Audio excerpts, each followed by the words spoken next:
Hi guys, welcome back to a Bourbon Santa special edition video. This is a new segment that I have never done before, and I was kind of thinking about it, and I thought that this might be something that I want to do going forward. We all kill bottles. All of us that drink whiskey, we kill bottles. And a lot of times, a whiskey will change significantly from when we first open the bottle, and for me, like first open it, first review it, to how that bottle ages and changes as it gets more air in it, and then when you get to the end of the bottle, how it feels and where you're left, how you feel about that bottle going forward. Like, would you buy another one? Did you enjoy the tasting profile all the way through?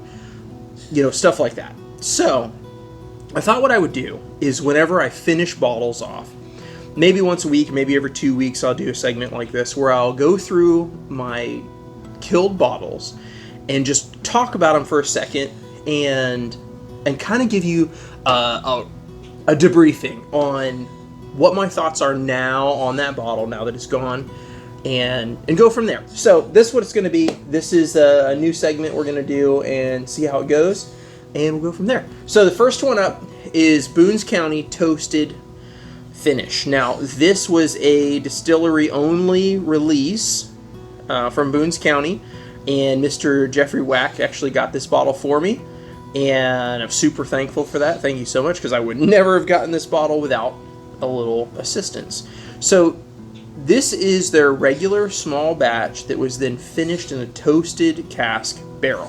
So, this is only a 45% alcohol bottle, just like their normal small batch. And it's thin. It's really thin. It's like drinking water. This is not... It really didn't do it for me. I'm not a huge fan of it. It was okay. It doesn't taste bad. It's just not interesting. And if you're going to do a special distillery-only release, it should be at least friggin' good. I mean, I know Boone County can put out some good stuff. I've had good stuff. But this was just boring and pointless. And like, people stood in line to have this. And that's just disappointing.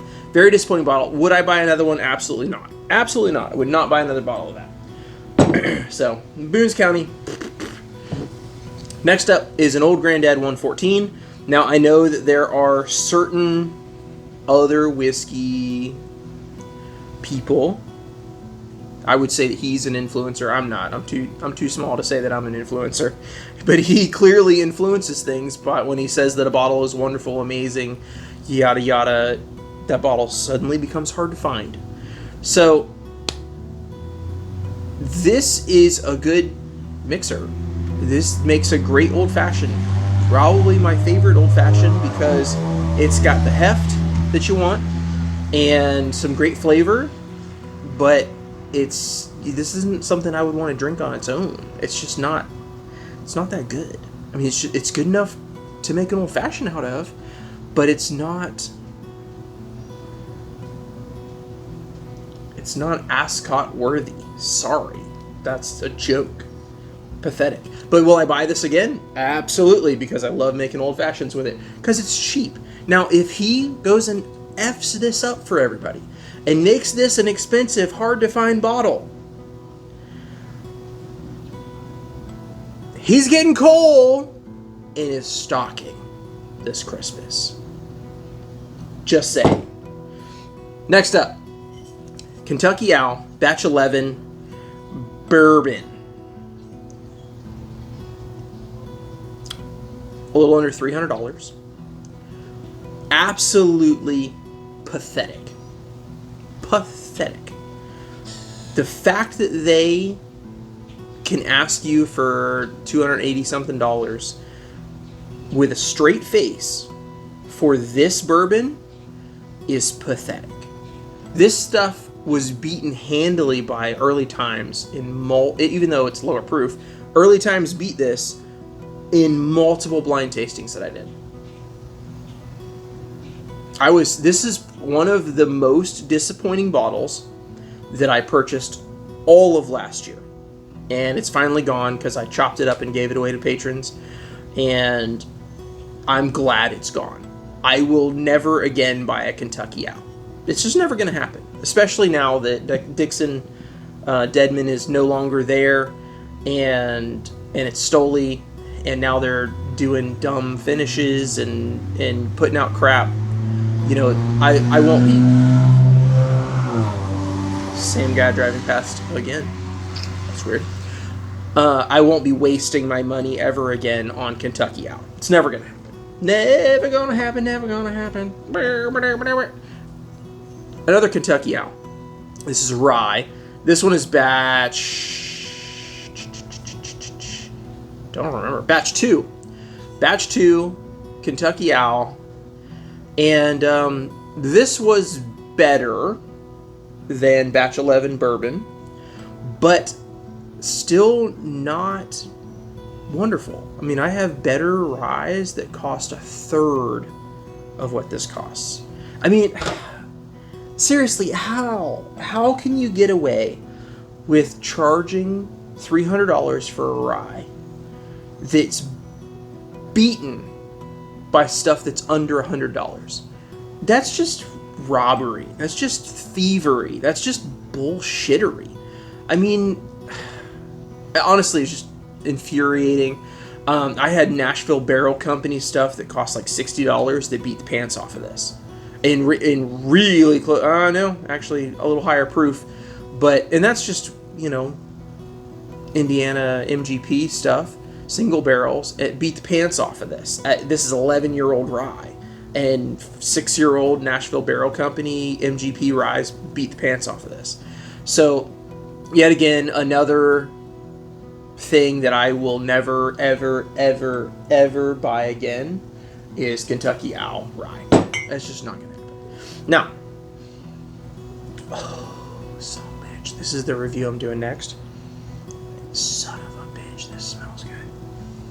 Son of a bitchin'! Oh my god. I put it in the glass to give it a little airtime, and I poured a couple samples out of it to get some air into it before I did the review.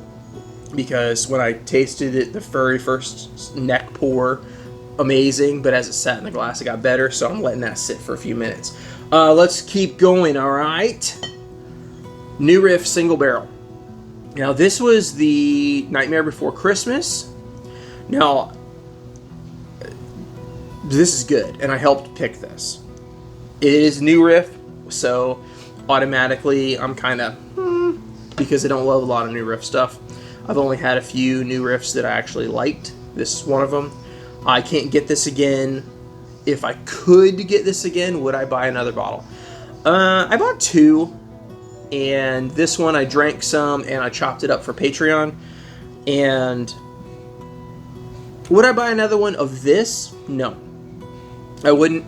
It's good, but it's not good enough that I would want to spend on another bottle.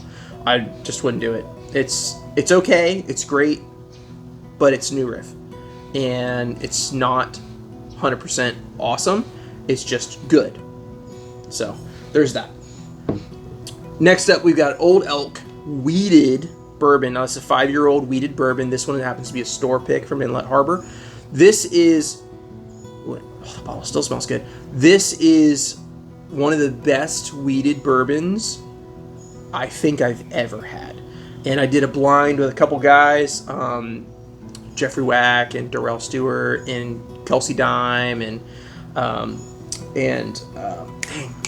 Garrett from Texas. And I sent them this blind, and they tried it, and they were all blown away by it. This was a fantastic bottle. Would I buy another one? Abso-friggin-lutely, and I will very soon, now that this is empty. So that one, that's an amazing weeded bourbon. It blows away most of the weeded bourbons in my collection, except for a couple. There's a couple that are better. Okay, last up. The last up is Addictivo. Adictivo Whiskey.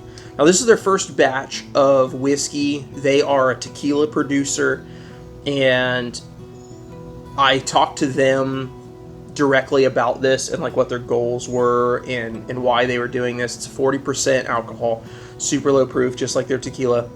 minimum proof to be a whiskey.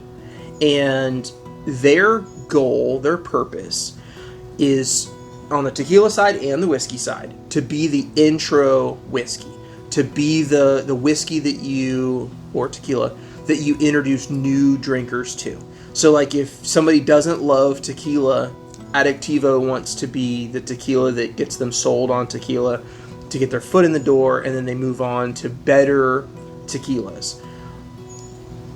The same with their whiskey. They want this to be the whiskey that newbies drink or can drink that will get them into whiskey. It's super sweet. It's like drinking a mixed drink already. I will tell you, this makes an unbelievable old-fashioned. It is low proof, so it's a low proof old-fashioned, but you don't have to do simple syrup and all that stuff because this is already so sweet, but it makes a delicious old-fashioned. And I think it works well for introducing new people to whiskey. So will I buy another one of these? Yes, I will buy another one of these to put on the shelf for when non-whiskey drinkers come by, to give them, to let them try. If they say that they hate whiskey, have them try this and see what they think of it, and hopefully it helps them get into the whiskey world. And that's their goal, and if that's your goal, you're not aiming to be the best, most incredible whiskey in the world, but to be the one that gets people into whiskey. I have to absolutely respect that, and I'm down with that. So I'll definitely buy another one of these. And that's it. That's all the bottles that I've killed in the past week or so.